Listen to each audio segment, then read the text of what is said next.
নমস্কাৰ জনাইছো পোনপ্ৰথমে সকলোকে মোৰ ফালৰ পৰা আজি আন এটা ভিডিঅ' লৈ আহিছো আপোনালোকৰ মাজলৈ আহকচোন চাওঁ আজি ভিডিঅ'টো হৈছে মই মেগী বনাই খাম সেইকাৰণে ভাবিলো আপোনালোককো দেখাই দিও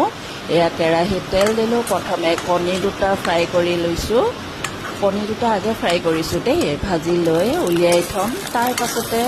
কেৰাহীত আকৌ তেল দিলো পিঁয়াজ দিলো কেঁচা জলকীয়াও কাটি দিলো আলু এটা কাটি থৈছিলো তাকো দিছো নিমখ হালধি দি দিছোঁ দিয়াৰ পিছত গোটা জিৰাও কেইটামান দিলোঁ এনেকৈ অলপ দেৰি ভাজি ল'ম ভাজি লোৱাৰ পাছতে এতিয়া ঢাকোন দি ৰাখি দিম ৰাখি দিয়াৰ পাছতে আলু অকণমান সিজিলে তাৰ পাছতে মেগীখিনিও দি দিলোঁ মেগীখিনি দিয়াৰ পাছতে অকণমান লৰাই দিম তাৰ পৰা পানী দি দিম এয়া দেখিছেনে পানী অকণমান দি দিছোঁ তাৰপিছত অকণমান ঢাকোন দি দিম সিজিবৰ কাৰণে দিয়াৰ পাছতে লৰাই দিছোঁ সিজি